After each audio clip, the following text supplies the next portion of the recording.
Red light area में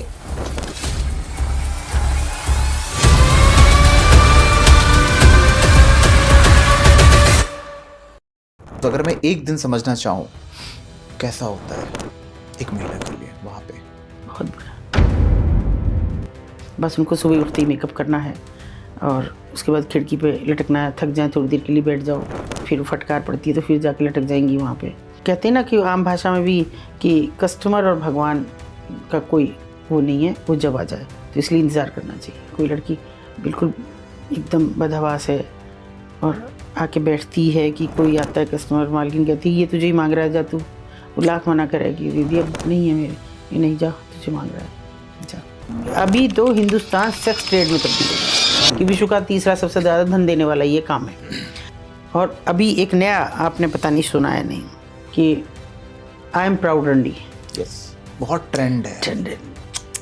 I hope I look Randi enough now. I'm a proud Randi. कहिए उस बच्ची से कि आए मेरे पास, मैं दिखाती हूँ रंडी होना क्या होता है। जब वो कोई सामान अपने साथ लेके आए और वो उसके इंटरनल पार्ट्स में डाले ताकि वो चीखे चिल्लाए, उसका वो अल्टीमेट प्लेजर है। आके बन के देखिए तो सही एक बार रंडी क्या होता है। शब्द बच्चों के पास है कि अभी नया आपने शायद सुना है नहीं, टैगलाइन चली है my body my choice.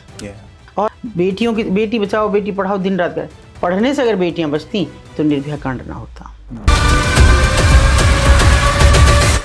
Hyderabad की उस महिला, केरल की जो थी डॉक्टर, उसका काम ना होता है इसको।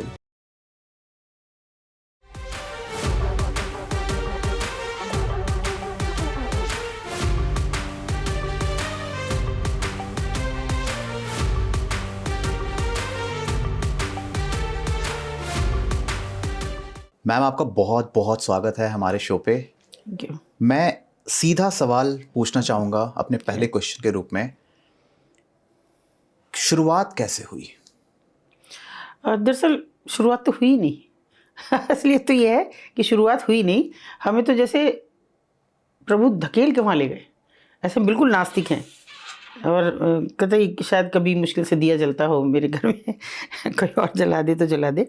पर 5 साल की उम्र से ये एक हो गया था, क्योंकि मेरा जो घर है वो रेड लाइट एरिया के बहुत नज़दीक है। अच्छा। केवल एक आड़ी सड़क है और उसके बाद मतलब मेरा मायका।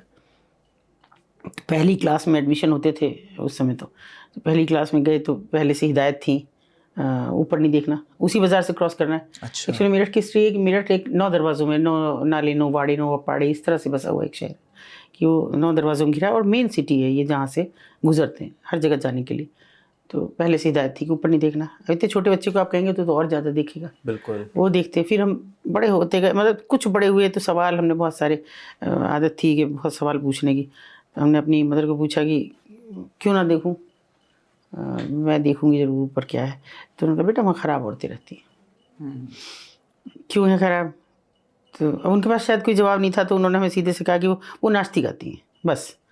तो मैंने कहा नाचती गाती तो आप भी हैं, शादी होती है, कोई घर में फंक्शन होता है तो सब भाभी भी, चाची सब नाचती हैं। तो मैं बहस नहीं कर रही, बस नहीं देखना तो नहीं, एक फरमान जारी हो गया जैसे। लेकिन फिर भी ढकी छप्पी देखते तो कोई दुकानदार रुकता। बेटा छोटा सा कस्बा मानसिकता का शहर था। 50 साल पहले अगर सोचें तो बहुत ही, अब हम 62 के हो जाएंगे अब, तो बहुत वो भी कहते कि बेटा ऊपर मत देखो, तुम तो अच्छे घर की लड़की हो। वो ऐसे बीतते बीतते 8th क्लास में आ गए, समझ ही नहीं आता, बस ये पता था ख़राब औरतें हैं। अक्सर कभी शाम को बाज़ार जाना हुआ पापा के साथ या किसी और के, तो आवाज़ आती थी तबले की, हारमोनियम की। वो ज़माना इस तरह का था।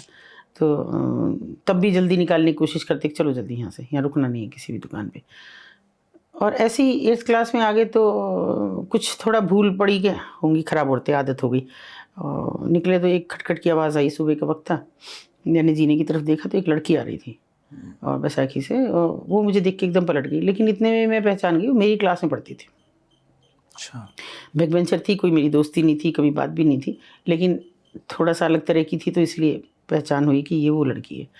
मैंने 2-3 दिन उसको ढूंढा, वो स्कूल नहीं आई। अच्छा। और जब आई तो फिर भी मैंने पकड़ा उसको। भाई मेरी अम्मा तो कहती हैं कि वो ख़राब औरतें हैं, तुम वहाँ क्या कर रही थी? तो थोड़ा सा एज में ज़्यादा थी, पर उसने मुझे बिल्कुल सीधे कहा कि उन ख़राब औरतों में से एक मेरी माँ है। और मैंने कहा वहाँ तो मेरी अम्मा कहती हैं कोई बच्चा पढ़ता नहीं है। तो मैं जो काम मेरी माँ करती है उसके लायक नहीं हूँ, क्योंकि एक तो लंगड़ी हूँ मैं, काली हूँ, मैं बदसूरत हूँ, तो उस काम के लायक नहीं हूँ मैं, इसलिए मुझे पढ़ने की इजाज़त मिल गई। कुछ समझ आया, कुछ नहीं आया, क्या है। तो बस इतना मैंने सोचा कि वो जैसे अम्मा कहती नाचती गाती हैं तो ये पैर ख़राब है तो नाच तो नहीं सकती, तो इसलिए शायद ये सब है। फिर कुछ भूल हुई और बातों को भूल गए, बस ये पता कि हाँ ऊपर नहीं देखना, अभी कोई टोक देगा, अभी चल रहे हैं सीधे सीधे जा रहे हैं। तो मतलब इस कदर था उस ज़माने का। अगर मैं कहूँ तो एक दिन सुबह सुबह मैं जा रही हूँ और मेरे फादर के ऑफिस जाने का टाइम था, और वो हमें पीछे से आके उन्होंने एकदम रुके, बुलेट रखते थे मेरे फादर, तो एकदम से रुके, यहाँ कहाँ इस समय। तो ऐसे हो गए हम जैसे पानी पानी, मेरी फ्रेंड थी और मैं थी। तो मैंने कहा पापा ये लेट हो गए थे तो घर से ही देर से निकले। उन्होंने हमें देखा ही नहीं, थोड़ा हमारा बड़ा सा घर है, पता नहीं लगता बैठक किधर है मर्दों की। और फिर तब भी ऐसे ही रहा। अभी अर्ली एज में शादी हो गई। शादी क्या हो गई, वो भी हमने एक सोचा किया, हमारी लव मैरिज उस ज़माने में हमने की, तो बड़ा बवाल था, वो भी सब एक बड़ा महाभारत थी। तो दोनों परिवारों में बड़े फ़र्क थे। शादी हो गई तो बोलचाल नहीं थी, कुछ नहीं थी। 17 तक होते होते हमारे 2 बच्चे हो गए, 17 साल की उम्र। 17 साल की। बेटी और बेटा। तो हमारे पड़ोस में एक महिला फिर रहने आई और थोड़ा बच्चे को खिलाने लगी थी। ऐसे 35-36 साल की महिला नहीं होंगी वो, और लगती नहीं थी कि वो झाड़ू पोछा करने वाली है। बहुत सुंदर महिला थी, बाल बहुत प्यारे थे, बहुत अच्छी सी लगती थी, लेकिन करती थी झाड़ू पोछा अपनी आजीविका के लिए। मेरे बेटे को बहुत खिलाने लगी थी, 1 महीने का था वो। फिर उसके बाद में एक दिन उसने बहुत, हमारा 2-3 महीने में बहुत थोड़ा प्रेम हो गया। मुझे वो बच्चे के लिए अच्छी लगने लगी, मेरे बच्चे को हर वक्त खिलाती हैं, बातचीत हम बहुत समय तक करते थे। तो एक दिन उसने मुझे कहा कि मेरा तुम एक काम कर सकती हो। मैंने कहा बताओ, कि पहले मेरी बात सुन लो। तो उसने मुझे बताया कि मैं एक पुलिस वाले की बेटी हूँ और मेरे पापा की किसी से रंजिश हुई तो मुझे 8 साल की उम्र में उठा के बेच दिया, और मुझे आज तक पता नहीं ढूंढा नहीं ढूंढा क्या हुआ, लेकिन मेरी ज़िंदगी वहीं कटी और वहीं मैंने धंधा शुरू कर दिया। अच्छा। ये मुझे पहली बार धंधा शब्द समझ में आया। मैंने उससे खुद पूछा धंधा क्या। काम धंधा तो ऐसे भी कहते हैं कि कोई भी काम कर रहा है, क्या काम धंधा करते हो। तो उसने बताया कि ये मैं करती हूँ। मेरे लिए बहुत शॉकिंग था। तो बस मैंने थोड़ा सा, चूँकि घर की बड़ी बहू भी थी और ऐसा भी नहीं था कि भाई कोई प्यार नहीं था, तो मैंने जिद की। बताया नहीं किसी को कि ये ऐसे हैं, लेकिन बस मैंने अपने हस्बैंड को जिद की कि एक बार बाबूजी अपने मतलब पिताजी से पूछो कि हम क्या इसको मिलवा के सकते हैं। अच्छा, हम कोई पैरों पे नहीं खड़े थे। मैं ग्रेजुएशन फर्स्ट ईयर में थी और वो फाइनल में थे, बस पढ़ ही रहे थे, तो इसलिए कर भी नहीं सकते थे खुद। उनकी थोड़ी सी मान मनुहार के बाद वो तैयार हो गई, चलो किसी का घर मिल जाए। खो गई थी ये बचपन में। हम वहाँ गए, तब तक मेरे इन लॉज को नहीं पता था कि ये कौन महिला है। वहाँ पहुँचे तो वो लोगों ने कहा कि किसी के हाथ हमने खबर भिजवाई कि उनके यहाँ दुर्गा जी के यहाँ जाना है, तो उन्होंने कहा यहीं रुको, हम यहीं बुला के लाते हैं। तो टसक वाले थोड़े आदमी थे, तो आए बाहर, लंबे चौड़े, और माँ भी बड़ी खूबसूरत सी। 2 टीनेजर लड़के थे जो शायद उनके भाई उनके बाद पैदा हुए होंगे। बहुत रोना धोना हुआ, उन्होंने पहचान भी लिया, बिल्कुल सूरतें मिल रही थी, सब चीज़ थी, लेकिन अल्टीमेटली उन्होंने मना कर दिया कि हम रख नहीं पाएंगे। मैंने वहाँ फिर एक, जैसा मेरा स्वभाव है, मैं जिद करती थी बहुत, मैंने फिर जिद पकड़ी कि क्यों नहीं रखेंगी भाई, मुझे तो बस इतना पता है कि वेस्टर्न यूपी में अगर कोई शादी कर ले अपनी मर्जी से तो उससे कोई संबंध नहीं रखता है। मैंने कहा मेरे घर वाले तो फिर भी रख रहे हैं इतनी, उसके बाद भी, तो इसने क्या गलती कर दी। सर उन्होंने कहा नहीं रखेंगे। अभी यहाँ तक बात खत्म हो जाती तब भी ठीक था। बिल्कुल। पूरे रास्ते मेरे इन लॉज का जो रिएक्शन था वो बड़ा ख़राब था। मुझे नहीं कह रहे थे वो, लेकिन उन्हें कह रहे थे ये करवाया हमारे साथ, ये इसको ले आया, और ये इतनी ख़राब औरत थी, पता है नहीं अभी घर में रखेंगे, हमारे बच्चों की शादियाँ नहीं होंगी। मेरे 3 देवर थे, एक ननद थी, कि इनकी कैसे शादियाँ होंगी और क्या होगा। बड़े हम निरीह से सुनते रहे, मगर वो समझ रही थी, उम्र दराज थी, मेरे हस्बैंड की भी कम उम्र थी, हमारी तो बिल्कुल ही कम थी।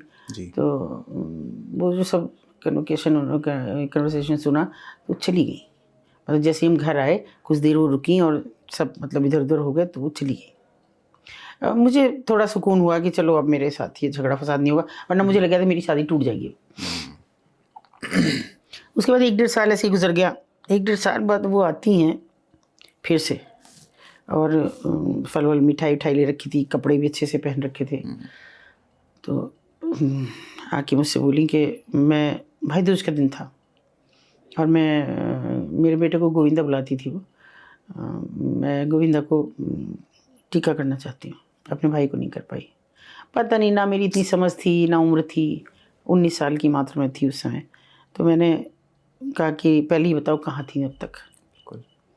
उसने कहा कि देखो, ना तो माँ बाप ने रखा जिन्होंने पैदा किया, तुम्हारा गृहस्थी क्यों ख़राब करूँ मैं, और जहाँ थी वहाँ चली गई। तो मेरी सोच केवल इतनी थी कि मेरे शहर का जो कबाड़ी बाज़ार है वही एक रेड लाइट एरिया है, और ना उन दिनों ये चर्चाएं नहीं होती थी, अखबार में ऐसी बातें नहीं आती थी। तो मैंने कहा भाई यहाँ चली गई तो फिर मैं नहीं कर पाऊँगी, टीका नहीं कर पाऊँगी। मेरा केवल इतनी सहूलियत हो रही थी कि थोड़ा बड़ा घर होने की वजह से अभी तक मेरे इन-लॉज को पता नहीं लगा था कि वो ऊपर आ गई है। अच्छा। ऊपर के पोर्शन में मैं थी। मैंने कहा ये सब उठाओ, रह जाओ यहाँ से। वो चली गई, थोड़ी रिक्वेस्ट तो की उन्होंने, पर मैंने ना तो बच्चा दिखाया ना कुछ किया, वो चली गई। और जाने के बाद वो आंगन पार करके, जैसे हमारा दरवाज़ा था मेन, उस पर रुक के उन्होंने मुझे मुड़ के देखा। बस वो मैं कभी नहीं भूली। फिर वो अपराध बोध जो मुझे दे गई, जो उनके आंसू थे वो कहीं रह गए मेरे पास ही, और मैं किसी से कह भी नहीं सकी। उस दिन मैं बहुत रोई, बहुत, मैं कई दिन तक मुझे अजीब बेचैनी रही। फिर समय बीत गया, धीरे धीरे भूल हो गई, और जल्दी शादियाँ सबकी हो गई, मेरे इन-लॉज नहीं रहे। फिर मैंने एक दिन इनसे, मेरी 28-29 साल की उस समय उम्र थी, मैंने एक दिन इनसे पूछा कि क्या उसको ढूंढ लूँ। तो कुछ देर तो सक पकाए, फिर से बोले कि वहाँ जाओगी। मैंने कहा हाँ। तो बोले ठीक है जाओ, और वहाँ से मार खा के आओ, गाली खा के आओ, यहाँ रोना धोना मत मचाना, फिर दोबारा नहीं जाने दूंगा। मैंने कहा नहीं। और सच तो ये है कि मैं एक बार गई तो वापस ही नहीं लौटी। वहाँ हर किसी में मुझे वो दिखाई दी। मैंने बहुत गालियाँ खाई, बहुत बदतमीजी सही। 2 साल 93 से 94 तक ऐसा वो टाइम था कि कहती, यहाँ तक मुझे कहा कि तुम तो अच्छी खासी हो दिखने में, यहीं रह जाओ, कमाओगी खूब, शाम को अपने घर चले जाना। और दरवाज़ा मुंह पे बंद किया, अंदर बैठने नहीं दे रही। फिर मैंने कहा एक दिन, मैंने कहा मैं बच्चे पढ़ाने तो आती हूँ, कुछ और तो नहीं कह रही। तो बोले ठीक है पढ़ाओ बच्चे, लेकिन मेरा बच्चा मेरे यहाँ, दूसरे का बच्चा दूसरे के यहाँ, ये तय करना। मेरे लिए ये थोड़ा सा अच्छा था कि मैं इस बहाने हर कमरे पे जा पाऊँगी। ऐसे 2 साल घूमती रही, और बस नाम मात्र को कभी बिठाती रही बच्चों को, क्योंकि मेरा कोई शौक़ भी नहीं पढ़ाने का। और फिर एक दिन मुझे किसी ने कहा कि ऐसी आती रहोगी। मैंने कहा नहीं, बच्चे तो पढ़ा रही हूँ। ये पढ़ते हैं, ये तुम्हारे जाति कस्टमर बुला के लाते हैं, चाय की दुकान पर से चाय लाते हैं, ये पढ़ेंगे। तो मैंने कहा फिर क्या करना है, और मैं क्या कर सकती हूँ इससे ज़्यादा, मैं तो इतना ही कर सकती हूँ। तो बोले नहीं, तुम मुझे निकाल दो। वो भी ऐसी 35 से 40 के बीच थी। मैंने कहा मैं क्या निकाल दूँ, तुम तो सारा दिन घूमती हो, सारा दिन बाज़ार में सामान लाती हो, इन लड़कियों का ज़रूरत का सामान लाती हो। तो बोले नहीं, यहाँ कोई आज़ाद नहीं है, मैं नहीं जा सकती। मेरी बेटी है इनके पास, 14-15 साल की बेटी है, और उसको छोड़कर तो मैं कहीं नहीं जा सकती। मैंने कहा वो कहाँ है। उन्होंने दूर दराज कहीं राजस्थान में बताया कि वो वहाँ पे है। तो मैंने कहा फिर वो कैसे आएगी। बोली ये तुम सोचो, मैं केवल अपना रास्ता बता सकती हूँ कि रात को अपना एक कस्टमर रात के लिए भेजो, फर्जी कस्टमर, जो यहाँ पैसे जमा कराएगा, अपनी आईडी जमा कराएगा और मुझे ले जाएगा, और सुबह 6 बजे मैं आ जाऊँगी। अगर लड़की नहीं आई तो मैंने कहा मुझे समय दो। कई दिन असमंजस में गुजरे। ये तय था कि जिस दिन से मैंने वहाँ जाना शुरू किया, मेरी और मेरे हस्बैंड के बीच कभी इस विषय को लेकर बात नहीं हुई। उन्होंने मुझे टोका नहीं, पूछा नहीं। ये कहा कि जिस दिन कोई परेशानी मुझे बताना, नहीं तो आराम से जाते। मुझे लगता रहा हमेशा कि उनके बहुत सारे दोस्त हैं, सब नज़र तो रखते हैं मैं कहाँ जा रही हूँ, छोटी सी दूर में घर है। फिर उसके बाद उसने कहा, मैंने 2-3 ऐसे लोगों को पकड़ा कि जो एडमिनिस्ट्रेशन में उनकी ठीक ठाक पकड़ थी। मेरी तो कभी कोई बातचीत थी नहीं। तो उन्होंने बात कराई। हमने कहा जी बस एक लड़की निकलवा दो, बहुत परेशानी में है। मोबाइल थे नहीं जी। तो शहर के एक अधिकारी थे, तो उन्होंने कहा कि ठीक है, हम अपना बाई रोड भेजेंगे एक बंदा, वहाँ से लड़की को ले लेगा, सुबह 6 बजे तक लेके आ जाएगा, कार से जाएगा, रुकेगा नहीं कहीं भी। वो सारा उन्होंने तय किया, कैसे वहाँ से बात की, क्या हुआ, वो सब उनका सिर दर्द था। और 6 बजे तक हम सब उसमें पिन ड्रॉप साइलेंस करे हुए बैठे रहे ऑफिस में। 6 बजे के बाद उस लड़की ने बवाल मचाया, मैं जाऊँगी वापस, मेरी लड़की को मार देंगे, वो जहाँ मिलेंगे वहाँ मार देंगे, अब मैं जाऊँगी वापस। फिर भी रिक्वेस्ट करते रहे, वो अधिकारी भी कहते रहे कि बेटा आप ही की वजह से हम यहाँ तक बैठे हैं, थोड़ा रुको थोड़ा रुको। इस बीच वहाँ से भी खबरें आने लगी थी मार्केट से भी कि वो मुकदमा लिखाने जा रही हैं थाने में कि वो ले गया है, ये फलाना आदमी है, मेरी लड़की का अपहरण कर लिया। तो खैर उन्होंने आश्वस्त किया कि अजीब बेवकूफ़ों वाली बात कर रही हो आप, अरे जब हम यहाँ बैठे तो कौन मुकदमा लिख देगा। तो वो तो नहीं हुआ, लेकिन 7 बजे लड़की आई और पहली बार मुझे लगा कि जैसे सुकून की सांस ली हो। इतने बरसों में, 30 साल में ऐसे सांस नहीं आ रही थी, दम जिससे घुट रहा था कि मुझे ये करना था। अगर वो नहीं मिल रही हैं तो उन जैसी हज़ारों मुझे मिल रही हैं। मैं किसी एक को भी निकाल पाऊँगी तो उनके प्रति शायद मेरी कोई कहीं होंगी तो सुरखरू हो पाऊँगी उस दर्द से, उस दुख से। बस फिर तो ये सिलसिला चल निकला, फिर कभी रुके ही नहीं। बिल्कुल। फिर तो मैंने हर किसी में उनकी सूरत देखी। और थैंक्स है आप सबको, पॉडकास्टर्स को, कि आपके ज़रिए मुझे पिछले अभी 2-3 महीने पहले पता लगा कि आगरा में उनकी डेथ हुई। अच्छा। हाँ, तो ये भी सुकून है कि वो इस गलीज़ ज़िंदगी से मुक्ति पा गई।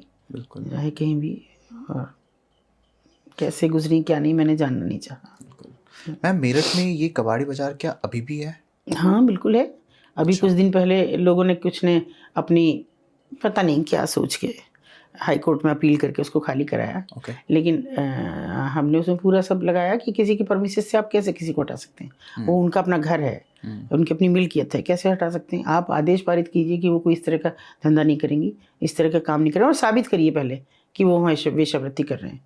तो आप साबित नहीं कर पा रहे कि वो वेश्यावृत्ति कर रहे हैं तो कैसे आपने घोषित रेड लाइट एरिया है, बरसों बरस से है, जब से ये शहर बसा तब से बसा हुआ है, तो आप ऐसे नहीं कर सकते। तो अभी हाई कोर्ट से रिलीफ मिला है, कुछ महिलाएं वापस आ गई हैं जो अभी रह नहीं रही हैं, लेकिन ताला खुल गया, सील खुल गई है। अच्छा मैम, इंडिया के अंदर मेन लोकेशंस कौन कौन से हैं? जैसे हमें 1-2 पता है, जैसे जेबी रोड हो गया, या फिर सोनागाछी, और क्या लोकेशन? कमाठीपुरा है मुंबई में। ओके।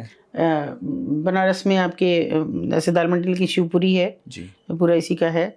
और ऐसे तो ढके छुपे तो बहुत सारे, मेरठ में कबाड़ी बाजार है जी, तो ये तो हैं, लेकिन मुख्य यही हैं। मुख्य ये है। हाँ, कमाठीपुरा है, सोनागाछी है मेरठ में, ये कबाड़ी बाजार है, और जीबी रोड है, या फिर शिवपुरी है बनारस का।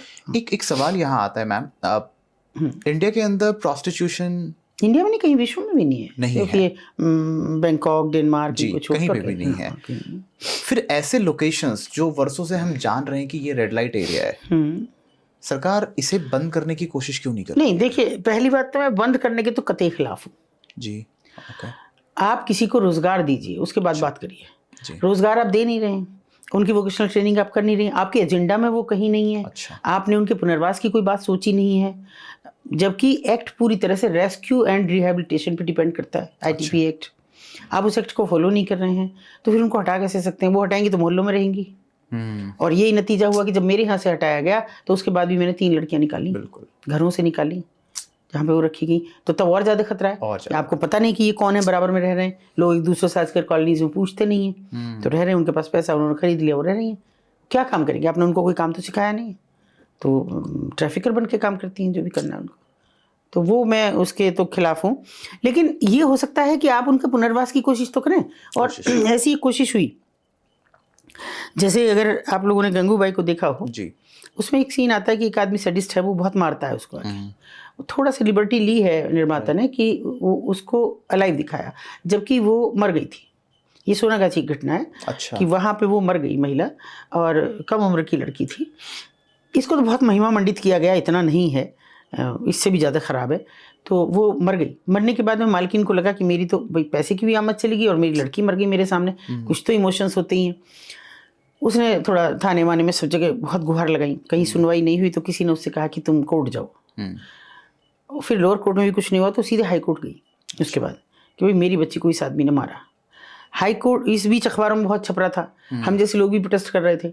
तो हुआ ये कि माननीय सुप्रीम कोर्ट ने उसको स्वतः संज्ञान लिया, क्योंकि बहुत अच्छे कुछ ऐसे जजेस उस दौरान में रहे, रंगनाथ मिश्रा जी जैसे, और भी मार्केंडे काटजू साहब जैसे, कि उन्होंने ये सब संज्ञान में लिया और इसका एक एडवाइजरी जारी की कि हर स्टेट के मुख्यमंत्री को कि आप अपने यहाँ से एक 2 सोलिसिटर जनरल्स भेजें, अपॉइंट करके उनको भेजें यहाँ।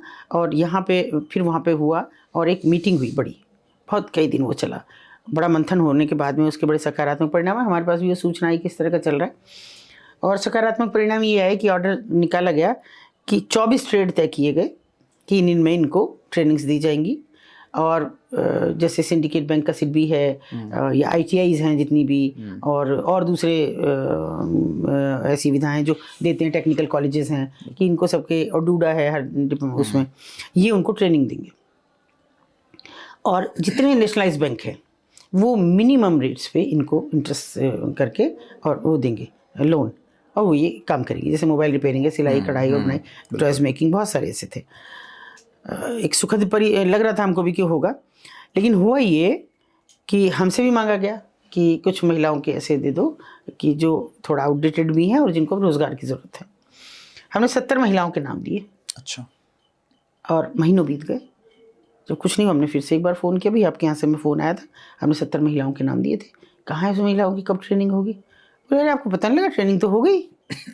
अजीब बात है। हमने 1-2 महिला को फ़ोन कर, भाई क्या हुआ, तुम्हारी ट्रेनिंग हुई थी क्या? और दीदी हम तो आपसे कुछ भी ना, कहीं जाते भी नहीं है, तो ट्रेनिंग कहाँ से हो गई? कोई आया था मिलने? नहीं।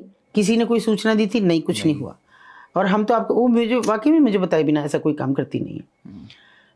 तो हमने फिर पूछने का कोई वही नहीं सोचा। ये सोचा कि जैसे हमारे यहाँ से हो गई 70 महिलाओं का पुनर्वास हो गया, ऐसे पूरे हिंदुस्तान में से हो गया होगा। हमारा तो एक जिला है, ये तो स्टेट का मामला है, तो हो गया होगा सब जगह से। तो इतनी मंशा है सरकारों की, इतनी है। एडमिनिस्ट्रेशन तो सरकार के साथ साथ है, वो तो जो सरकार कहेगी वो करेगा, वो करेंगी वो। तो इनके तो पुनर्वास की कोई बात नहीं सोचता। और ये मैं इसके बिल्कुल खिलाफ हूँ, रेड के खिलाफ हूँ, एकदम रेड के खिलाफ हूँ। क्योंकि रेड अगर आप करते हैं, रेड का मतलब भेड़ बकरी की तरह उठाओ, उन्हें किसी वज्रवाहन में ठूंसो और पेश कर दो मजिस्ट्रेट के यहाँ। मजिस्ट्रेट पूछेगा हाँ भाई क्या कर रही थी, कितनी उम्र है? साहब 21 साल 22 साल। क्या अब क्या कर रही थी? कुछ नहीं साहब, जो कुछ कर रहे हैं अपनी मर्जी से, चलो हटो जाओ अपने। वो फिर से वहीं आके लटक जाती हैं। ये कौन सा पुनर्वास? ये नहीं है। रेस्क्यू कोई करता नहीं है, और ये रेड का प्रोसेस मुझे समझ नहीं आता। मैम की रेड लाइट एरिया में आपने तो कई सारे रेस्क्यू करे हैं, और लगभग 35 साल आपको हो गए संकल्प स्टार्ट किए हुए भी। रेड लाइट एरिया में एक रोज, अगर मैं एक दिन समझना चाहूँ, कैसा होता है एक महिला के लिए वहाँ पे? बहुत बुरा। सो के उठती है, बहुत मुश्किल उसको नहाने के मिलता है। क्योंकि अगर आपने देखा हो तो एक चबूतरा होता है, वो उनकी ज़िंदगी है। नहाने के लिए उनको अलग से कोई स्पेस ऐसा है नहीं। वही पर्दा हो ना हो कोई फ़र्क नहीं पड़ता, वहीं वो नहाएंगी। बस एक टॉयलेट ज़रूर है कि जहाँ वो शौच के लिए जा सकती हैं। और उठने के बाद उनके पास कोई समय नहीं। एक टाइम था कि अगर मुझे सबसे बड़ा दुख इस बात का है कि मैं उस सारे बदलाव की हामी हूँ। क्योंकि एक समय वो था कि जब 8 बजे रेड लाइट होती थी और सुबह के 8 बजे तक वो होती थी, उसी समय ये सब चलता था। लेकिन अभी कोई टाइम नहीं है। और कहते हैं ना कि आम भाषा में भी कि कस्टमर और भगवान का कोई वो नहीं है, वो जब आ जाए, तो इसलिए इंतज़ार करना चाहिए। तो कभी भी कस्टमर का इंतज़ार करना है। वो अभी नहाई भी नहीं है, अभी कुछ खाया भी नहीं है, नाश्ता जैसी कोई चीज़ उनकी ज़िंदगी में है नहीं। बस उनको सुबह उठते ही मेकअप करना है, और उसके बाद खिड़की पे लटकना है। थक जाए थोड़ी देर के लिए बैठ जाओ, फिर फटकार पड़ती है तो फिर जाके लटक जाएंगी वहाँ पे। खुली खिड़कियाँ होती हैं जिनमें कोई रेलिंग या कोई जाली तो होती नहीं, उनको तो बाहर झाँकना ज़्यादा से ज़्यादा। और खड़े खड़े आप सोच सकते हैं कि अभी तो थोड़ा सा चेंज हुआ कि जब हमने थोड़ी सी की कि ऊंचे स्टूल बना दिए, इस पे बैठ जाएं, नहीं तो पूरा पूरा दिन खड़े होकर इंतज़ार करें। और जरा सी भी जीने में अगर आहट हुई तो वो सारी भाग के जाएं। उसके बाद उनके लिए कोई नहीं रह जाता। मान लो मैं बैठी हूँ तो थोड़ा सा लिहाज करती हैं कि कैसे जाएँ, कुछ कहेंगी, लेकिन फिर वो सब भूल जाती हैं कस्टमर के बाद। कि उनको सिर्फ ये रहता है कि मैं या मैं, कहीं मेरा आज कम हो जाए तो शायद शाम का खाना भी नहीं मिलेगा, या मुझे जो 1 हफ्ते में बच्चे से मिलना है उसके 200 रुपये में शायद इकट्ठा ना कर पाऊँगी। क्योंकि वो टिप पे डिपेंड करता है, वो नहीं है, उनका तो कुछ है ही नहीं उसमें। और फिर उसके बाद 15 से 20 कस्टमर कम से कम उनको चाहिए एक दिन में। एक दिन में कब खाना है, कब नहाना है, कब बाथरूम जाना, ये उनका कुछ तय नहीं है। कुछ भी, कोई ज़िंदगी नहीं, यंत्रवत है हर चीज़। कि एक मशीन है जो अनवरत चल रही है, जिसमें कहीं कोई गुंजाइश ये नहीं है कि उसको रोका जा सके। और थक के चूर हो जाती हैं। कई बार ऐसा भी होता है कि कोई लड़की बिल्कुल एकदम बदहवास है और आके बैठती है कि कोई आता है कस्टमर, मालकिन कहती है ये तुझे ही मांग रहा है, जा तू। वो लाख मना करेगी, दीदी अब नहीं है मेरे, ये नहीं, जा, तुझे मांग रहा है, जा। तो उसे जाना है, और जाना है और एक्ट करना है। ये भी है कि अगर वो चीखती चिल्लाती नहीं है तो इसका मतलब वो ठंडी है, वो उसे भी लात मार के बाहर निकालेगा। दूसरी लड़की तो ये उनके एक्ट का हिस्सा, ये उनके लिए कोई प्लेजर एक्ट नहीं है, ये सामने वाले को प्लेजर देने का एक एक्ट है जो उन्हें करना ही है। तो और कोई ज़िंदगी नहीं है। नीचे से खाना आता है, वो खाना कोई, ये थोड़ी कोई डाइट आती है, कुछ नहीं। कभी दाल चावल आ गए, राजमा चावल आ गए, कोई नॉन वेज खाती है तो किसी दिन खिला दिया संडे में या किसी दिन, और बस ऐसे ही पानी सी दाल कुछ चावल मोटे से, अब खा लो जो भी है, रोटी 2 टाइम चाय, और बस, और कोई ज़िंदगी नहीं है। पूरा दिन लोगों को नज़रें गड़ा के देखना कि कौन जरा सा भी हमारी तरफ देख रहा है, क्योंकि चूक ना हो जाए कि नीचे कोई जा रहा है और वो अगर शर्म करके ऊपर ना देकर वो आना चाहता है तो तुम उसे मोटिवेट करो कि वो आए। तुमको उसे करना है कि कैसे इशारा करना, वो सब उनकी एक ट्रेनिंग का हिस्सा है। मैम, इतने सालों से ये चीज़ें चलती आ रही हैं, और कहीं ना कहीं मैं अगर माफिया और दलालों की बात करूं तो बहुत हैं मार्केट में, तभी वो वहाँ पहुँच भी रहे हैं। इन चीज़ों को आप कैसे देखते हैं, कैसे ये चीज़ें चल रही हैं इतने सालों से, और कैसे लोग वहाँ तक पहुँच पा रहे हैं? लड़कियाँ, क्या उनकी मजबूरी है? कुछ लोगों ने ऐसा कहा कि शौक भी है, क्या नहीं, है? कोई शौक नहीं, कोई शौक नहीं, कोई उस गंदगी में कोई कैसे शौक से जा सकता है? ये सिर्फ और जब आपके पास सब कुछ खुला पड़ा है, आपके पास तो एस्कॉर्ट सर्विसेज में सारी चीज़ें, खुला आसमान है, वहाँ कौन जाएगा? वो जहाँ कभी मैंने 0 वाट से दूसरा कोई बल्ब जलता हुआ नहीं देखा, जहाँ उनके वो अंधेरे केबिन्स पे, केबिन क्यों, पर्दे लटक रहे हैं 3, ये है इतनी सी दूर में 3 हिस्से हो जाएंगे। तो ये केबिन बन गया, चिथड़े हो रहे हैं वो पर्दे कब कब के, गंदा सा एक गद्दा पड़ा है, हर एक में एक गद्दा पड़ा है, कुछ पीछे खूंटी लगी हुई जिनमें बच्चों के कपड़े, उन महिलाओं के कपड़े टंगे हुए हैं। यही तो उनकी ज़िंदगी है। बस उस कमरे से निकल के, उस केबिन से निकल कब पाती हैं? बस लोग बदलते हैं, वो कब निकल पाती हैं? तो वो नहीं है, ये तो अपनी मर्ज़ी से तो कोई नहीं आता, और जो आ गया उसकी कोई मर्ज़ी नहीं है, कोई उसकी, हमें ना कहने का अधिकार अपनी शादीशुदा ज़िंदगी में है, उन्हें तो गैर शादीशुदा ज़िंदगी में ना कहने का अधिकार नहीं है, किसी को भी नहीं है। और देखिए, ये कोई हार्ड एंड फास्ट रूल नहीं है कौन लाएगा। कुछ तयशुदा हैं, पिम्स होते हैं इनके कि जो पूरे को केयर टेकर करते हैं और पुलिस के साथ सेटिंग कराते हैं। हम जैसे लोगों के बीच में नज़र रखते हैं गड़ा के कि हम कब आ रहे हैं, हम क्या कर रहे हैं, हमारा क्या मंशा क्या है, इस सब पे रखते हैं। लेकिन देखिए कैसे आती हैं, पता नहीं, मैं भी नहीं समझ पाई आज तक कि कैसा है वो इंसान कि जो अचानक लपकता है। एक बच्ची होती है और मतलब वो किसी से बहुत गरीब, इतनी कि छोटे छोटे 3 बहन भाई थे वो, और उनके माँ बाप एक एक्सीडेंट में मर गए। और उनको बुआ ले आई। बुआ का बेटों में तो इसलिए इंटरेस्ट था कि वो अपनी बेटियों से शादी करना था, उस कम्युनिटी में हो जाती हैं शादियाँ, तो उनको ठीक से पढ़ा, जो भी जितना पढ़ा सकती थी पढ़ाया लिखाया, अपनी बेटियों से शादी कर दी। और जो लड़की थी उसके लिए उनके पास केवल ये था कि वो चूँकि बाइका धोबी थे तो वो नहर पे जाए और बस कपड़े धोए पूरा दिन, उसका केवल इतना काम था। ऐसे में कोई आसपास के गांव का लड़का, नहरों में अक्सर नहाते हैं, तो वो आता रहा, बात करता रहा, उसकी आप बीती सुनता रहा, उसे थोड़ा सा उससे अट्रैक्शन हुआ होगा। तो एक दिन उसने ऐसे ही कह दिया कि तू मुझसे बहुत बात करता है, मुझसे शादी करेगा? तो उसने कहा नहीं, मैं तुझे धोखा नहीं दे रहा, देख मुझे तो अच्छी लगती है सब चीज़ें, पर मैं शादी नहीं कर सकता क्योंकि मेरे ही माँ बाप मार देंगे। हम 2 धर्मों के, अगर हम एक ही धर्म में से अलग जाति के भी होते तो भी हिम्मत करता। और अभी तो मैं पढ़ रहा हूँ, मेरे पास कुछ भी नहीं है, इसलिए इन पैरों को मैं तो यहीं रोक दूंगा, मैं आऊँगा नहीं आज से। अगर तुझे मेरे प्रति थोड़ा भी लगाव हो रहा है, मैं आऊँगा नहीं। वो आया नहीं कभी। अब देख ट्रैफिकर कैसे सक्रिय होता है कि ऐसे में कोई उसे देख रहा था, उसके पड़ोस का, और अगले दिन कहता कि देखा काफिरों का हाल, तू बड़ा उससे सारा दिन बात करती थी, हमारी तरफ देखती भी नहीं थी, अब चल मैं तेरे से शादी करूँगा, शादी करना चाहती ना तो मैं करूँगा, और तू कल तैयार रहना, मैं यहीं नहर पे से तुझे ले जाऊँगा, मैं नहीं जाऊँगा तेरे साथ, तुझे बता दूँगा जगह। इसका मतलब वो आदमी पहले से वहाँ से परिचित था, उसने उसको एक टिकट ला के दिया और टिकट से बचे हुए 20 रुपये उसके हाथ में रखे। अच्छा, ये तू रख ले, और वहाँ जाना, मेरठ उतरना, उतरने के बाद में तुम्हें कोई भी रिक्शा वाला मिल जाए, कोई भी, उससे कहना कबाड़ी बाज़ार जाना है। अच्छा, वो तुम्हें कबाड़ी बाज़ार में छोड़ देगा, और किसी भी जीने पे चढ़ जाना, तो वहाँ मेरे सब रिश्तेदार हैं, मैं आ जाऊँगा और वहाँ बात कर लूँगा तेरे से। चली गई लड़की, ना उसको 20 रुपये देने पड़े, 20 रुपये उसके हाथ में थे। लेकिन कभी कभी ना इसमें आके इतना नास्तिक होने के बाद भी मैं एक चीज़ विश्वास करती हूँ कि कोई ताकत थी जो मेरा हमेशा साथ देती रही। मैं बाई चांस उस दिन वहाँ पेंट लगती है शुक्रवार के दिन और बहुत भीड़ होती है, तो मैं अपने घर से निकल के मतलब मायके से आ रही थी, पैदल ही मैं उधर को निकल गई। लेकिन मैं अक्सर जब मुझे जाना नहीं होता तो मैं सिर पे दुपट्टा वपट्टा बांध के निकलती हूँ, बेकार डिस्टर्ब क्यों करना है। मैं निकल रही थी तो मुझे ऊपर से एक वहाँ का जो स्वयंभू पिंक था वो उतर रहा था, सबसे बड़ा जिससे सब कोई डरते हैं। जैसे नीचे उतरा तो एकदम हमारा यूँ सामना हुआ और मैंने थोड़ा नीचे ही किया हुआ था, तो उसने मुझे देख के नमस्ते की। मैं नमस्ते तो ली उसकी, लेकिन मैंने उसके कंधे पे हाथ रख के कहा कि बहुत उड़ रहा है, एक दिन तेरी टांगे काट दूंगी ये। उसने कहा चलो रुको रुको रुको, रिक्शे वाले को बुलाया कि बहन जी को उनके ऑफिस छोड़ के 20 रुपये दिए उसको।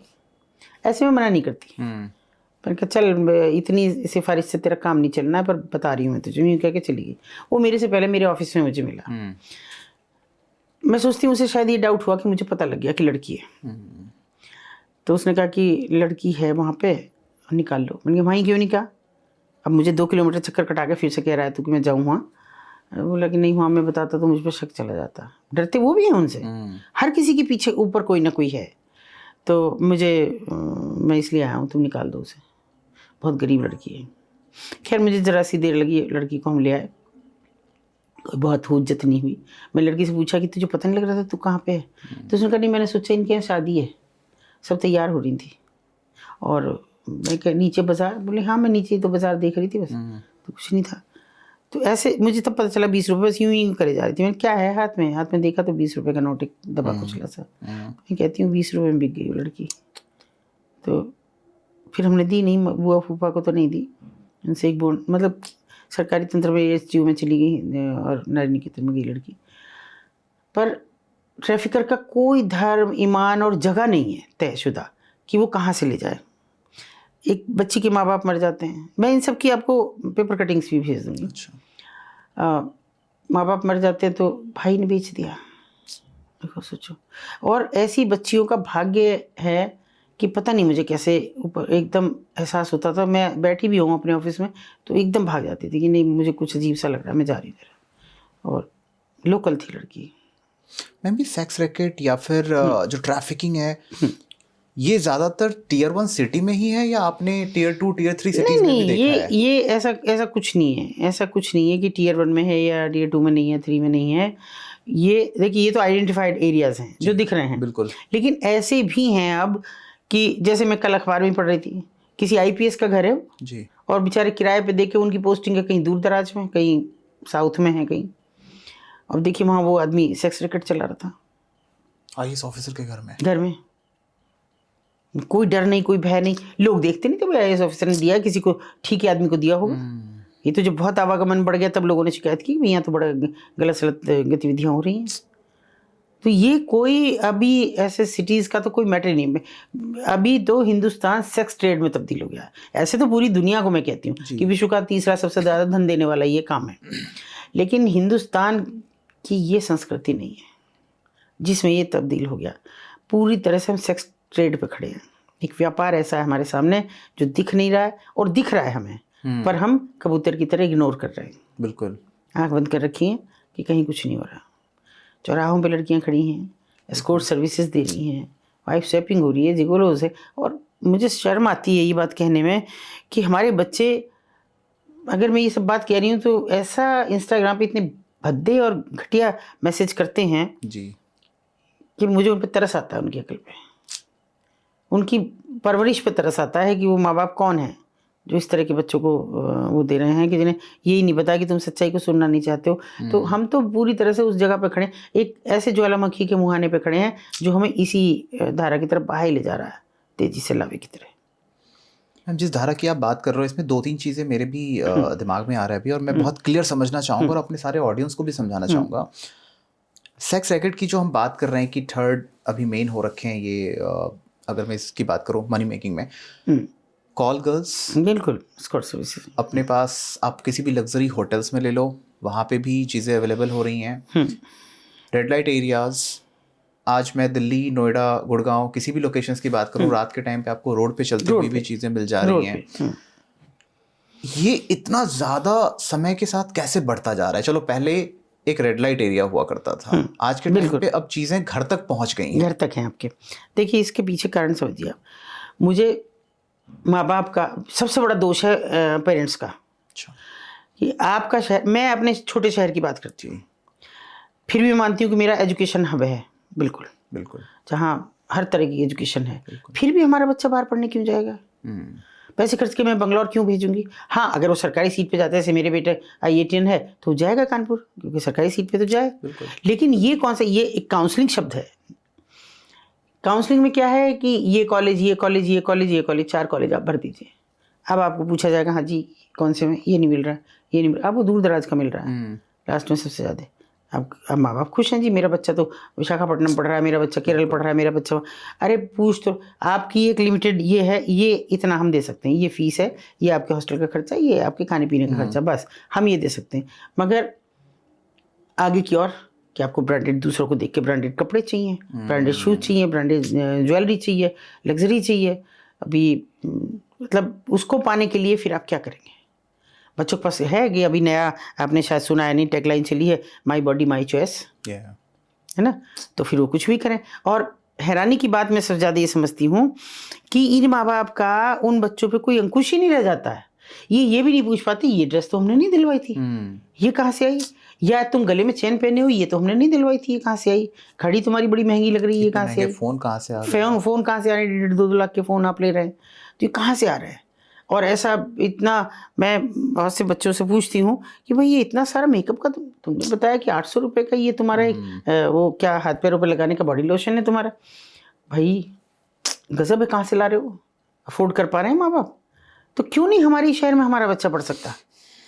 और अगर गौर करें, चाहे बिहार चले जाओ, उत्तर प्रदेश चले जाओ, यहाँ के जितने IAS IPS हैं, PCS हैं, वो सब गांव देहात के पढ़े हुए बच्चे हैं। बिल्कुल।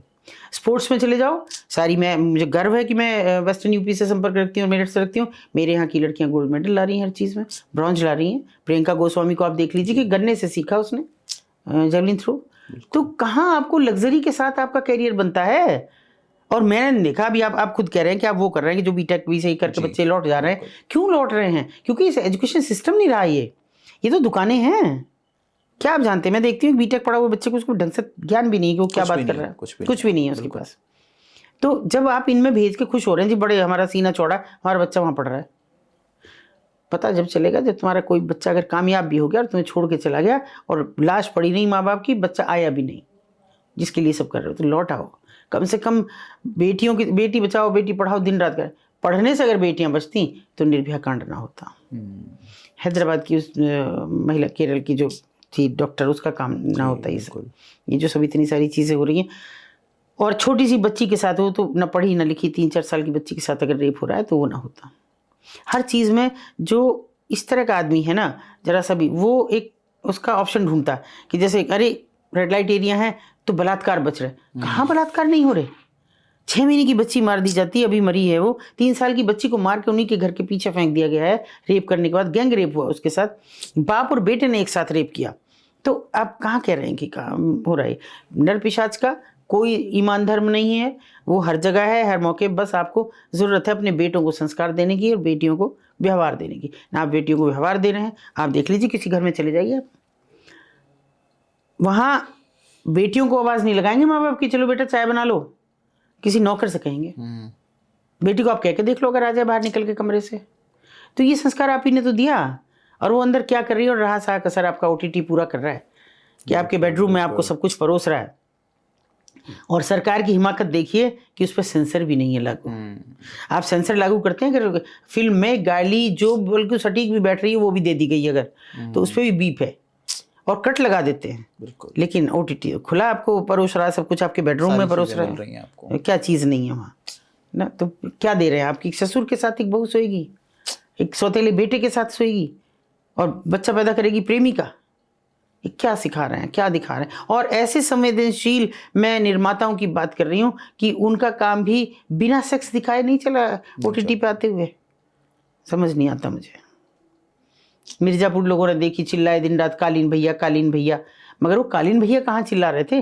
वो सेक्स देख रहे थे जो उनको ऐसे नहीं कहीं दिख रहा था। आप कहते हैं पोर्न देख रहे हैं बच्चे, पोर्न की कहाँ जरूरत है? पोर्न तो आपको OTT परोस रहा है, आपके बेडरूम में दे रहा है। कब तक आप ये रखेंगे कि नहीं, यहाँ बेडरूम में बच्चा ना आए, वो ना देखे। ये हम घर से शुरुआत कर रहे हैं, घर से ही हो रहा है, घर से ही सब चल रहा है। अब उनको लोग कहते हैं खराब औरतें, मुझे इसीलिए नाराज़गी है कि वो खराब औरतें नहीं हैं, क्योंकि मजबूरी की मारी हुई हैं। और अभी एक नया आपने पता नहीं सुना है नहीं, और मेरे ख्याल से शायद ये बच्चा भी बता रहा था कि इन्होंने भी किया है उनका पॉडकास्ट, नहीं वहाँ पे एक फोटोग्राफर थे, उन्होंने कि आई एम प्राउड रंडी। यस, बहुत ट्रेंड है। मैं तो चैलेंज कर रही हूँ आप लोगों के जरिए, इंस्टाग्राम पे यही दिखा है मैम। बताइए, खुल के दिखाइए, आप कहिए उस बच्ची से कि आए मेरे पास, मैं दिखाती हूँ रंडी होना क्या होता है। मैं दिखाती हूँ कि जब मिर्च और चूना इंटरनल पार्ट्स में डाला जाए, जब उसे मजबूर करने के लिए कोई आदमी पैर के अंगूठे से उसके साथ कि वो चिल्लाए, जब वो कोई सामान अपने साथ लेके आए और वो उसके इंटरनल पार्ट्स में डाले ताकि वो चीखे चिल्लाए, उसका वो अल्टीमेट प्लेजर है। आके बन के देखिए तो सही एक बार रंडी क्या होता है। शब्द जिसको आप कहने में, सुनने में आपको गुरेज होता है, उस शब्द को आप कह रही हैं आई एम प्राउड रंडी। कहाँ जा रहे हैं? कौन है वो माँ बाप जिनकी वो बेटी है और जिनको शर्म नहीं आ रही? कौन है वो माँ बाप जिनकी बेटे बेटियां उस औरत को फॉलो कर रहे हैं और उनको शर्म नहीं आ रही? नहीं, मुझे पता लग रहा है कि हम कहाँ जा रहे हैं। मैं, हो सकता है कि मैंने उनके बीच 33 साल गुजारे तो मैं ज़्यादा प्रोटेक्टिव हो गई कि मुझे बच्चे ज़रा सा भी इधर उधर हुए तो मुझे, आज भी मैं, मेरे नाती पोते हैं वो छुट्टियों में आए हुए हैं, मैं जरा अब भी 100 हिदायतें दे के घर से निकलती हूँ, बेटा बाहर जाए तो देख लेना, इधर उधर ना हो जाए, पता ना लगे बच्चे का। क्योंकि आपने उस चीज़ों को फील किया है और देखा है बहुत नज़दीक से कि कैसे एक बच्चा, कि मैं एक बच्ची को देखने जाती हूँ, 5 साल की बच्ची के साथ रेप हुआ, तो वो एक हाथ से ऐसे ढकती है इसको शर्म का भी, और एक हाथ से मेरा ऐसे पकड़ के इतना कस के करती है वो हाथ में मेरे, कि मैं अंदर तक मैं दहल गई कि ये शायद वो सब बता रही है अपने हाथ के एक्सप्रेशन से जो इसके साथ वहाँ बीता। तो आप जहाँ, मतलब नहीं, मुझे पता लग रहा है कि कैसे आप ये ट्रेंड कर सकते हैं, और क्यों नहीं बैन होती ये चीज़ें, क्यों नहीं? अभी छोटी छोटी बात पे एक बेचारा हमारे यहाँ का बहुत ही फेमस यूट्यूबर है, उसको जिसको बड़े लोग भी फॉलो कर रहे हैं, आए दिन उस पर मुकदमे लगाए जा रहे हैं। आज इसने ये कह दिया जी कि तुम तो बड़ी अच्छी हो, ऐसी तुम्हारी बेटी है, तुम्हारी माँ भी सुंदर होगी, वो उस पर लगा दिया, फिर दोबारा कुछ और लगा दिया। कोई भी उठेगा किसी पे लगा देगा, इन पे भी तो लगाओ ना एक बार, आओ तो सामने है कि एक बार इनको कहो। बहुत से लोग मुझे कहते हैं कि आप सोच के नहीं बोलती। सोच के कैसे बोलूँ?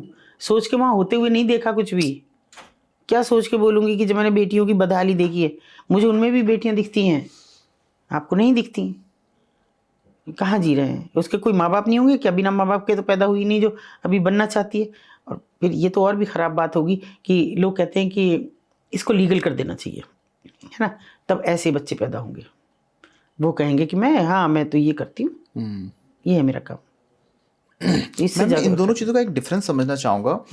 रेड लाइट एरिया जहाँ लोग कहीं ना कहीं से पहुंच जा रहे हैं, मजबूरन वहाँ हैं, उनकी लाइफ जो आप बता रहे हैं बहुत ही दर्दनाक, बहुत ही खतरनाक, उनके ढंग से ना खाना मिल पा रहा है, ना वो ढंग से सो पा रहे हैं, एक दिन में 15-15 मर्दों के साथ सोना, इससे जालिम बात और क्या हो सकती है।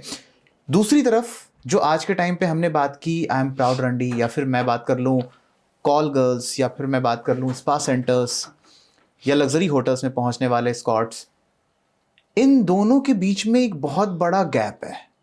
हाँ, बहुत बड़ा गैप है। यहाँ लोग मजबूरन पहुंच जा रहे हैं, यहाँ कुछ लड़कियां और कुछ ऐसे हमारे समाज, कुछ नहीं, जो भी जा रही हैं, जो भी जा रही हैं अपनी मर्जी से जा रहे हैं, उनके अपने शौक हैं, अपनी चीजें हैं, कई ऐसे डिमांड्स हैं जिन्हें पूरा करने के लिए उन्हें ये सब चीजें करनी पड़ रही हैं। बिल्कुल। और फिर जब रेड पड़ती है इन सब जगहों पे, चाहे मैं ले लूँ स्पा सेंटर्स, पड़ती है, होटल्स की बात कर लूँ, कहीं पे भी, उन चीजों में भी क्या आपने कभी हैंडल किया है या आप कभी गई हैं? बहुत। अच्छा। मैं ना अपने यहाँ से लगभग सभी मसाज पार्लर्स बंद कराए। अच्छा। बिल्कुल, स्पा सेंटर्स बंद कराए, बिल्कुल। और मैंने कोई होटल भी नहीं छोड़ा जहाँ पे इस तरह का अगर काम हो रहा था, तो मैंने वहाँ न किया। लोग कहते हैं कि उनसे तो बच गई, इनसे नहीं बचोगी। मैंने कहा उनसे भी कहाँ बची तो उनसे भी नहीं हो, मार देंगे। अब तो जिंदगी के आखिरी मोड़ पे हूँ, मार भी दें तो क्या फ़र्क पड़ रहा है। मगर अगर मेरे मरने से भी ये सुधरता हो तो मैं कहो तो मैं एक दिन भी नहीं लगता मुझे जाने में दुनिया से। मगर अपने बच्चों को तो कम से कम लौट आओ, बिल्कुल, इन्हें तो लौटा के लाओ, बचपन से लौटाओ ना। तब लौटाने की कोशिश करते हैं जब सब हाथों से निकल जाता है, जब आपके पास कुछ नहीं रह जाता। तब आप कहते हैं कि भाई नहीं हमारा तो बच्चे का ये हो गया, कैसे बताऊं। अभी कोई मुझे कल मैं बात कर रही थी, किसी ने मेरा देखा अचानक, और अचानक उससे मुलाकात हुई, तो उसने कहा जी मुझे तो आपसे बात करनी है, मेरी बेटी जिद कर रही है कि मुझे बंगलौर पढ़ने जाना है। अच्छा। और मैं क्या करूं। मैंने कहा दिखाओ तो मेरा एक आध पॉडकास्ट, अगर उसको समझ आता, नहीं आता तो मेरी बात करा देना। और दूर दराज से कहीं से बात कर रही थी, उसने देखे, और देखने के बाद वो बच्ची खुद से आई आगे, और उसने कहा नहीं मैं कहीं नहीं जाऊंगी, और कह रही मुझसे लग के गले मेरे बहुत रोई हो, मैं कहीं नहीं जाऊंगी, मेरा एडमिशन यहीं करा दो। तो कुछ तो करो। मैं कह रही हूँ एक आदमी, मैं हर चीज़ अपनी दाव पे लगाने को तैयार हूँ। आप अपने बच्चे का भविष्य दाव पे क्यों नहीं लगा सकते कि वहाँ नहीं है तेरा भविष्य, यहाँ है, यहाँ करो, क्या करेंगे। और मैंने नहीं देखा, देखिए मेरी बात बुरी लग सकती है बहुत से लोगों को, बच्चियों को बीटेक करा रहे हैं, MBA करा रहे हैं, और उसके बाद मैंने देखा वो खाना ही बना रही हैं। बिल्कुल, है ना। 1% लड़कियां जॉब कर रही होंगी, और जो जॉब कर रही हैं उनके घर टूट गए, क्योंकि मेकअप ब्रेकअप ये रोज चल रहा है।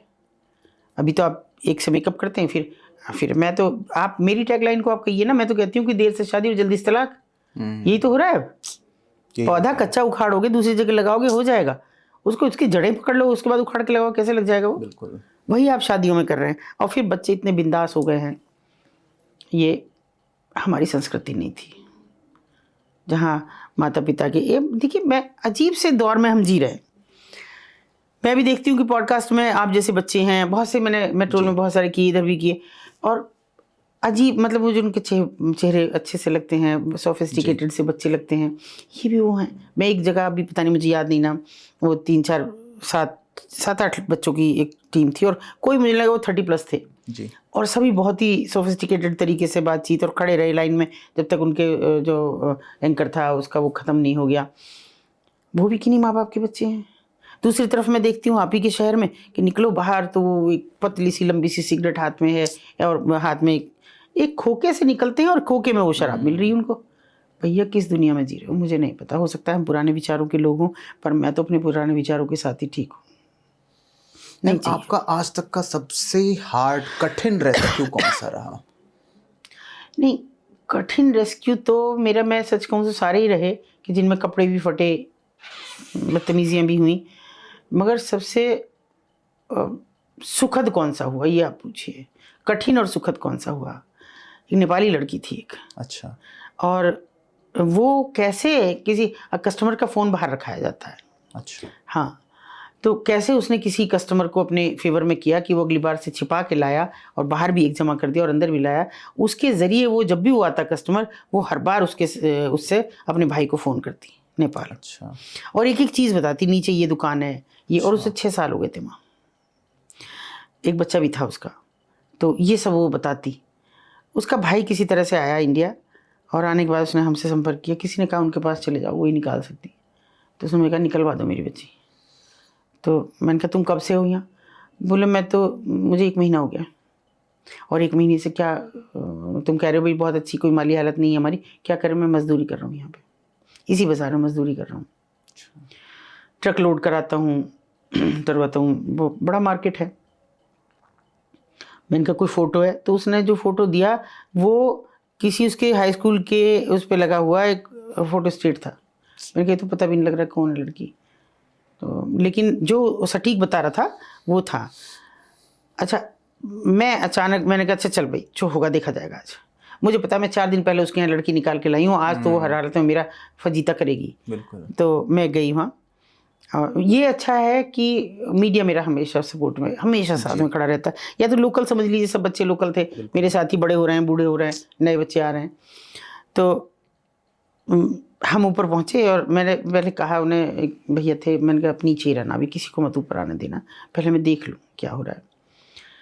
और एक नेपाली हमारी NGO है एक, उनके साथ हमारा टाइप रहता है कि नेपाल लड़कियों को भेजने के लिए, माइती करके हैं, बहुत बड़ा एक वो है उनका। तो दीदी भी साथ, वो थी साथ में। हमने हर लड़की को देखा, ये भी नहीं, ये भी नहीं, हाँ भाई तुम हो नेपाल? नहीं, कोई नहीं बोल रही है। और वो मुझ पर चिल्लाई जा रही है नॉन स्टॉप, मेरा ये पकड़ लिया आपने, मेरे ही घर पे आती हो, मेरा ही कमरा करती हो, मेरे कमरा, मुझे बर्बाद कर दो, मुझे ये कर दो। मैं अवॉइड करती हूँ, सुनती, जवाब नहीं देती। फिर मैंने कहा दीदी आप इसके पीछे नेपाली में कुछ बोलो, हर लड़की के पीछे बोलो। 6 लड़कियाँ खिड़की पे थी, 2-3 नीचे बैठी थी। वो सबसे लास्ट वाली लड़की, और ऐसे हो रही थी, कोई लड़की देख भी नहीं रही थी, देखे तो हम उसको कैप्चर करें थोड़ा, नहीं देख रही थी कोई भी लड़की। तो उन्होंने सारी लड़कियों के पीछे जाके एकदम जैसे लास्ट लड़की में बड़ी पैनी नज़र रखी मैंने, जैसी लास्ट लड़की के पास उन्होंने जाके कहा कि उसका ओरिजिनल नाम लेके कि मैं नीचे तुम्हारा भाई भी है और मैं तुम्हें लेने आई हूँ। तो वो एकदम चौंकी और चौंक के फिर खिड़की पे झांकने लगी। मेरे लिए बस इतना बहुत था, मैंने उसको तुरंत अपने ऐसे गले से लगाया तो वो नीचे बैठती चली गई। मैं उसके साथ नीचे बैठी तो उसने मुझे धीरे से कहा मेरा बच्चा इनके कब्जे में। मैंने फिर एक झूठ बोला, मैंने कहा बच्चा तो नीचे है पुलिस ऑफिस में सामने और बेफिक्र रहे तो वो खड़ी हो गई। मैं जनरली जब कोई रेस्क्यू करती हूँ तो मैं कह देती हूँ कि ये एक अम्ब्रेला है, जिस किसी को इसकी उंगली पकड़नी हो तो पकड़ के आ जाओ, मैं छाया के अलावा कुछ नहीं दूंगी, आ जाओ। तो 3 लड़कियाँ हमने उस समय निकाली, 2 लड़कियों ने मेरी उंगली पकड़ ली। तो वो चिल्लाए आज तो मैं जान से मार दूंगी, आज ये साड़ी फटी यहाँ से, पीछे से ब्लाउज फाड़ा, कोई बात नहीं, मैंने ऐसे कर लिया। मैंने कहा दिखा आज तो कुछ कर ले, इसे भी मैं तेरा दर्द समझती हूँ, क्योंकि जो तुझे दिया दुनिया ने वो तू मुझे दे रही है। वो बंगाली थी कि जो तू वो तू मुझे दे रही है, कोई बात नहीं, पर ये बच्चियाँ तो मैं लेके जाऊँगी। मैं उस बच्ची को ले आई, नीचे किसी तरह से लाई, मतलब ये समझ लो मेरी चप्पल रख ली उन्होंने, मैं नंगे पैर हूँ, यहाँ से साड़ी खुल गई, वो किसी तरह से मैं ऐसे ठूंस रही हूँ, फिर भी मैं नीचे उतर के आई। मैं अपने जेंट्स वॉलंटियर्स को कभी नहीं ले जाती हूँ, वो सब नीचे थे।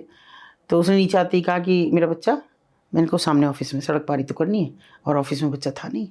बच्चे को देख के वापस जो तेज़ी से भागी, अब मेरे लिए मुश्किल, वो आगे भाग रही है, हम सब पीछे पीछे भाग रहे हैं। मैंने किसी तरह से उसे जीने पे पकड़ा, मैंने कहा बेटा इतना जुल्म मत करिए, अपने आप पे मत कर, तेरा भाई खड़ा है वहाँ, उसे तो देख एक बार। तो उसने फिर उसे ध्यान आया कि मेरा भाई भी है। मैंने कहा तेरा बच्चा 100% लाऊंगी, तू इतना मुझे भरोसा कर जाएगा तुझे निकालना है तो उसने अपने भाई को देखते ही मुझे एकदम कहा आपके पास दुपट्टा है? मैंने कहा दुपट्टा तो नहीं है। तो मेरी एक और वॉलंटियर थी, लड़की थी, वो इंटर्नशिप कर रही थी, तो उसने फट से अपना दिया कि मेरा ले लो। तो मैंने कहा मेरा भाई देखेगा, मेरे बाल कटे हुए हैं, मैं कैसे जाऊँगी उसके आगे। तो सोचिए भावनाएं किसी की नहीं मरती हैं। फिर हम दोनों रोए, बहुत, हम सब रोए, और मैं फिर वापस गई ऊपर। मैंने कहा अगर 15 मिनट में बच्चा नहीं आया तो कसम से बता रही हूँ कत्ल कर दूंगी, अच्छा जेल चली जाऊँगी, मुझे बच्चा चाहिए हर हालत में, क्योंकि वो बच्ची दोबारा नहीं आएगी यहाँ पे। उसकी सबसे बड़ी क्या थी कि उसके भाई को तो पता ही नहीं इसके कोई बच्चा भी होगा। अनमैरिड लड़की वहाँ से उठाई गई थी। मैंने कहा ये क्या कहेगी तू इसको? कह रही कुछ नहीं, मैं बच्चा नहीं छोड़ सकती, मेरा भाई नहीं रखेगा ना रखे, आप मुझे जैसे और लड़कियों को जहाँ भेजती हूँ वहाँ भेज दो, पर मैं बच्चा नहीं छोड़ूंगी। तो खैर उसका बच्चा आया, तो उन्होंने कहा 15 मिनट में तो नहीं आ सकता, 2 घंटे लगेंगे। मैंने कहा ले आओ चलो, 2 घंटे से ही। 2 घंटे बाद वो लेके आए, तो मेरे लिए इतना सुखद था। वो बच्चा अपनी माँ को चूमता जा रहा और यूँ कह रहे ये ऐसे छोड़ते हैं कहीं अपने बच्चे को? वो मामा बहुत मारता था, जब खाना मांगो तो भी मारता था, और नींद ना आए और मम्मा को याद करो तो भी मारता था। ऐसे थोड़ी छोड़ते हैं अपने बच्चे को कोई। अब सोचिए वो फ़ोटो और वो सारे उस समय की मीडिया की, वो मेरे कभी निकली नहीं दिल से। वो लड़की अच्छा जीवन जी रही है, शादी नहीं की उसने, मायती ने उसको ट्रेनिंग्स दी हैं, अच्छे से रह रही है। पर वो बड़ा कठिन था, क्योंकि मैं नीचे खड़ी हूँ, जब वहाँ सब मेरे ताऊ चाचा जैसे हैं, भाई जैसे हैं, और मेरे हर कपड़ा बिल्कुल फटे हुए हैं। मैं किसी तरह बस यूँ पकड़ के साड़ी खड़ी हूँ, कुछ नहीं था मेरे पास ऐसी। पर फिर भी उस बच्ची की इज्जत बची, ये मेरी इज्जत से कहीं ज़्यादा नहीं थी, मेरा कुछ भी नहीं था, ना उसका था। बहुत ही सुखद एक्सपीरियंस जैसा आपने ये बताया। हाँ, वो बच्ची में बात होती है मेरी उससे, मैं ज़्यादातर लड़कियों से बात रहती हूँ, इनकी शादी की है, उनकी भी, जो नहीं भी हैं उनकी भी। आप पानी लेना चाहेंगे? ठीक ठीक। मैम इन सब चीज़ों में जैसा आपने इतने सारे रेस्क्यू किए हैं, मैं समझ सकता हूँ इन चीज़ों को कि कितना हार्ड होता होगा, कितना मुश्किल होता होगा किसी को वहाँ से निकालना। हमने तो इन चीज़ों को सिर्फ और सिर्फ फिल्म से थोड़ा बहुत समझ पाया है। बिल्कुल। जहाँ तक हमने देखा है कि जो वहाँ की हेड होती हैं वो बहुत ही हार्ड होती हैं, बहुत ज़्यादा बदमाश कह सकता हूँ मैं, कि बहुत बदमाश टाइप की होती हैं। हाँ। उनके पास से कुछ निकाल के बाहर लाना जो आप कर रही हैं, ये बहुत ही कमाल का काम है। इस काम में मैं अगर बात करूं सिस्टम की, या पुलिस की, या एनजीओज की, जो और भी अदर एनजीओज हैं, इनका कितना बड़ा योगदान है और किस तरीके से आपको? देखिए किसी का कोई योगदान नहीं है, इससे बड़ा तो मैं क्या कहूँगी कि 98 में मैंने कहा कि भाई तुम लोग क्यों इधर को, क्योंकि मैं देख रही थी बदलाव आ रहा है जी, और केवल सेक्स ट्रेड में बदलता जा रहा है। मैंने एक दिन कहा, 2-4 जो बड़ी थी, मैंने कहा एक बात बताओ यार, तुम इतना अच्छा गाती हो, इतना अच्छा डांस करती हो, इसको आगे बढ़ाओ ना। बोले कौन देखता दीदी हमारा? मैंने कहा हम सब देखेंगे, ये पूरा मेरठ देखेगा। हमने एक बड़ा महोत्सव किया, और दिन रात मीडिया ने इस कदर उसको अप्रिशिएट किया कि हर दिन की रिहर्सल भी मैंने जो अपने लोग भेजे रिहर्सल के लिए भी, और मतलब इतना रोज़ लिख रहे थे वो रिहर्सल, आज यहाँ ये दिख रहा है, ये दिख रहा है। मुझे वहाँ लोकल एनजीओ जो उसी क्षेत्र में थे वो पल पल ये कह रहे थे ये बिल्कुल नहीं आएंगे एंड टाइम पे। और मैंने एक कॉलेज का हॉल ले लिया था, वो भी मेरे बड़ी मुझसे भूल तो हुई है, पर नहीं वो भी कोई बात नहीं थी। एंड टाइम पे मैं बहुत डर रही थी उस दिन। अच्छा। और मैंने कोई शहर का ऐसा बंदा नहीं छोड़ा था, उच्चाधिकारी से लेकर लोकल एमएलएज तक, कि जो नहीं बुलाया था। सब आए, और दुर्घटना है ये एक किस्म की कि रेस्क्यू ऑफिसर जो उन्हीं के लिए अपॉइंट होता है वो नहीं आया। अच्छा। सिर्फ रेस्क्यू ऑफिसर, हर जगह जहाँ कहीं रेड लाइट एरिया वहाँ एक सरकारी रेस्क्यू ऑफिसर होता है, वो नहीं आया। कोई बात नहीं, क्योंकि मैं बहुत घबराई हुई भी थी। एन वक्त पे मैंने कुछ वो सब लिखा हुआ था कि मैं क्या उनके कहना है, वो भी खो गया घबराहट में, वो सब खो गया बिल्कुल। फिर मैंने अपने आप को एक बार हील किया। मैं जो खड़ी हुई तो वो पहली लाइन सुबह अखबार में ये लिखी थी कि मंच का सफल संचालन करती हुई उन्होंने सब किया। क्योंकि मैं उस वक्त वो सब मुझे याद रह गया था, उन 3 सालों में 4 सालों में जो बीत रहा था वो सब याद रह गया था। और वो इतना ऐसा कार्यक्रम था कि जिसमें हमने 100 लोग आमंत्रित किए थे, मगर मैं कह रही हूँ हज़ारों होंगे। पूरे हॉल के सब कमरे दरवाजे हमने ऐसे होते हैं हॉल के, वो सब खोलने पड़े। और हमें लग रहा था कि हुटिंग करने वाले लोग हैं जो सिर्फ उनको देखने आए कि ये बाज़ार की औरतें आ जाएंगी नीचे उतर के, लेकिन वो आए भी होंगे। कोई हुट नहीं हुआ, कोई किसी तरह का नहीं हुआ। और उनके मुंह बंद हुए उन एनजीओज़ के कि जो मुझे लगातार ये कह रहे थे कि आएंगी नहीं, किसी भी कीमत पे नहीं आएंगी, और वो एक एक आई। और वो इतना रात तक चला, 12 बज के रात के, जो हमें 1 घंटे के लिए हमने केवल बुक किया था। तो वो बहुत अच्छा मेरे लिए एक्सपीरियंस था। मगर उससे कड़वा एक्सपीरियंस ये था कि उसमें वहाँ हमारे तत्कालीन डीपीओ भी आए, डिस्ट्रिक्ट प्रोबेशन ऑफिसर, जो इस सारे इसके ऊपर उनका संचालन करता वो होते हैं। उनको इसकी सज़ा मिली। अच्छा। सज़ा ये मिली कि उन्हें मात्र 20 रुपए की रिश्वत लेने के इल्ज़ाम में जेल भेजा गया। ये तो नहीं कह सकते थे कि वहाँ क्यों गए, लेकिन भेजा गया। और जब मैं उनसे मिलने गई, मेरे हस्बैंड दोनों गए, वो बच्चों की तरह रोए। और रो के उन्होंने बस ये कहा कि तुलसी, मैं इस बात से नहीं रो रहा हूँ कि मैं जेल आया, मैं इस बात से रो रहा हूँ कि एक अच्छा शुरुआत हुई थी। मैं आज जेल चला गया तो कोई और आगे नहीं आएगा। मैंने कहा सर मैं आगे रहूँगी हमेशा, आप मुझे कभी हारते नहीं देखेंगे। मैं आज वादा करके जा रही हूँ, आप हार जाएं क्योंकि आप सरकारी तंत्र में हैं, मुझे जेल भी भेजेंगे मैं तब भी नहीं हारूंगी कभी। और मैं हारी नहीं, उन्होंने मुझे जान से मार दिया था, बिल्कुल मर गई थी मैं। मतलब समझिए कि जब मेरा एक्सीडेंट कराया गया तो इतना ख़राब दिन थे वो। मेरे साथ जो थे हमारे साथी, उनके साथ मेरा नाम जोड़ा गया। अच्छा।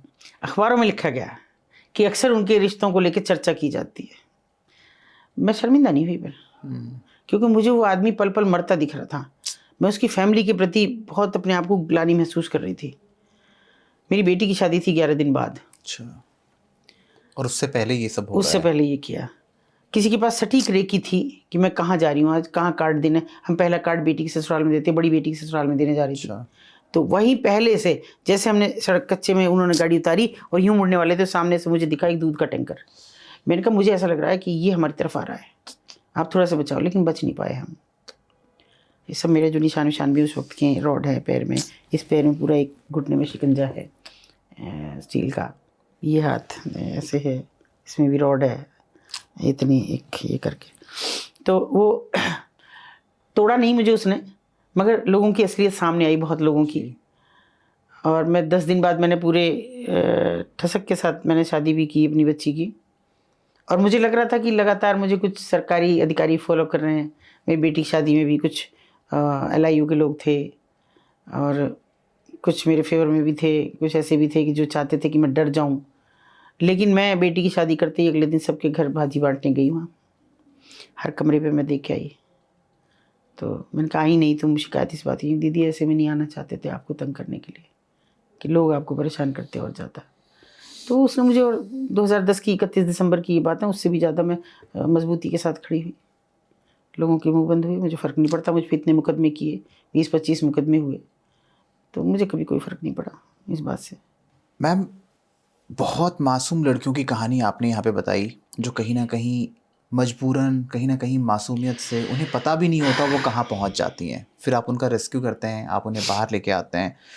आज के टाइम पे बहुत सी ऐसी चीज़ें और बढ़ गई हैं जहाँ बच्चों को फंसाया जा रहा है। सोशल मीडिया, कुछ ऐसे ऐप आ चुके हैं जहाँ लोगों को शादी का झांसा दिया जा रहा है, बॉयफ्रेंड गर्लफ्रेंड बनाने के नाम पे भी चीज़ें हो रही हैं। बिल्कुल। क्या ऐसे कोई नए केसेस इस टाइप के जो आपने भी हैंडल किया हो, जिससे बच्चों को समझ में आए कि इन चीज़ों से थोड़ा दूर रहा जाए? देखिए, मैं एक बताती हूँ। एक बच्ची है और एमएड कर रही थी, बीएड के बाद में एमएड कर रही थी, और विशेषकर मैं इसलिए उसका जिक्र कर रही हूँ कि जिस कम्युनिटी में औरतों की पढ़ाई नाम मात्र को है, वहाँ वो एमएड कर रही थी। अच्छा। और उसका जो होने वाला शौहर था वो दुबई में कहीं जॉब में था। अच्छा। मैं जानती नहीं उसको, कुछ नहीं, अचानक वो कैसे, उसने मुझसे कहा कि मुझे आपसे मिलना है। मैंने उसे लोकेशन डाल दी, मैं आज घर हूँ, घर आ जाओ। वो आ गई, अच्छी खासी लड़की थी। तो उसने कहा मैम मुझे आप एक बार गौर से देख लो। मैंने कहा देख लिया? क्या क्या देखूँ बेटा, बताओ। बोले फिर मेरे ये देखो। उसने मुझे कैमरा दिखाया, क्या ये मेरी फ़ोटो? बेहद अश्लील वीडियोज़ थी, फ़ोटोज़ थी। मैंने कहा भैया ये क्या है? बोली पता नहीं, चेहरा मेरा है मगर क्या लगता है कि मेरा शरीर है। बेटा मैं क्या बताऊं, इसमें तो ये जो लड़की है बहुत दुबली पतली है और वो लड़की अच्छी खासी थोड़ी हेल्दी थी वो लड़की। मैंने कहा ये तो ये है, तो फिर कैसे? तो बोली ये मेरे हस्बैंड को जो होने वाला है उसको भी भेज दिया, मेरा रिश्ता टूट गया। मुझे रिश्ता टूटने का दुख नहीं कि जो इतना कच्चा आदमी है कि जो यही नहीं समझ पाया, तो मैं तो खुद भी तोड़ देती अगर वो मुझसे भी सवाल करता। मगर ये फ़ोटो मेरी नहीं है, आप मुझ पर यकीन करो। मैंने कहा मैं कर रही हूँ, वरना तू मेरे तक आती नहीं, और अगर तेरी भी है चल मैं मना, तुझसे गलती हुई है तो इसका करेंगे निर्धारण। मैंने कहा तेरे पास कहाँ से आया ये? बोली मेरा एक मेरी बहन ने भेजा है। मेरी सगी बहन? हाँ मेरी सगी बहन ने भेजा। मैंने कहा बहन से पूछो। बहन, मुझे उसने नंबर मिला के दिया। मैंने कहा भाई कहाँ से आया तेरे पास? बोली ये तो मेरे पति ने दिया मुझे। पति के? मैंने पति का नंबर मांगा तो पति बोला वो मेरे एक दोस्त ने दिया। मैंने कहा उस दोस्त का देते भैया। नहीं मैं तो साइबर थाने जा रही हूँ इसे लेके, उस दोस्त का मुझे ऐसे ही निकाल लूँगी, मैं यहाँ से नहीं वहाँ से निकाल लूँगी, उसकी चिंता छोड़। तो बोले मैं देख रहा हूँ, जरा इसे देना फ़ोटो, वो फ़ोन देना। मैंने दे दिया, उसे डांटने लगा। वहाँ पहुँच गई और क्या करवा के रहेगी, और अब थाने जाने की ये बात कर रही है, कौन है ये, मैं इनका इलाज कर दूँगा, मैं ये कर दूँगा। तो मैंने उसका फ़ोन काटा। मैंने कहा बेटा पहली बात तो ये तेरे बहनोई ने किया जो भी किया है। अब तू मुझे बता कि ये तेरा फ़ोटो इसके पास इसलिए गया कि कहीं शादी ब्याह में या क्या है? पहले तो वो करती रही नहीं, कहीं से ले लिया होगा, मेरी बहन है, मेरी फूफो भी उसी घर में है, तो हो गया होगा किसी शादी वादी में ले लिया। फिर जब मैंने बहुत जोर दिया तब उसने कहा कि मैं एक ऐप, क्या नाम लिया, कुछ उल्लू या कुछ करके कहा उसने। अच्छा। उस ऐप पे हूँ मैं। क्यों है उस ऐप पे? कि अर्निंग हो जाती है, ओरल सेक्स से अर्निंग हो जाती है।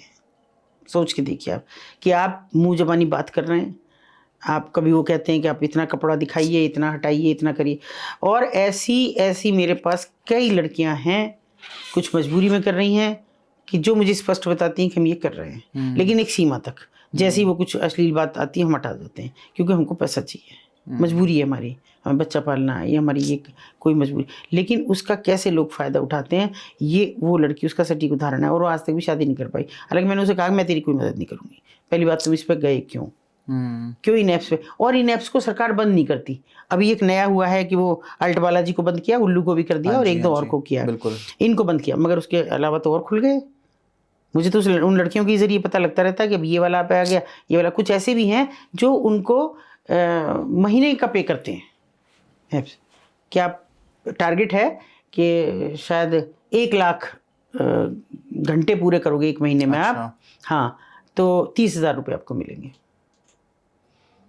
वो मजबूरी में भी वहाँ कर रही हैं। तो ऐसी क्या, मैं पूछती हूँ कि भाई ऐसी क्या मजबूरी है? भैया कुछ और कर लो, कुछ घर में काम कर लो, कम पैसों में काम चला लो, कम अच्छी जगह पढ़ा लो, सरकारी स्कूल में बच्चे को पढ़ा लो। बहुत मैं समझा रही हूँ उस बच्ची को भी कि सरकारी स्कूल में पढ़ के बच्चे IAS IPS बने हैं। कोई इन प्राइवेट स्कूलों का मैंने कोई बच्चा IAS बनता हुआ नहीं देखा अभी तक। तो ऐसा भी सोच लो। तो ये ऐप्स तो बिल्कुल आपके इस फ़ोन में हर वक्त हैं। इतने खतरे में हमारा बच्चा है कि जो ना माँ बाप को दिख रहा है, और सरकार तो आंख मूंद के बैठी कि तुम्हारा बच्चा, जब उनके नेता ही हाईवे कांड में शामिल है ना, जब उनके नेता ही वो एक हाथ में गिलास लेके और इतना अश्लील ढंग से वो डांस कर रहे हैं और उन पर अभी तक कार्रवाई नहीं हुई, तो आप किसकी बात करेंगे?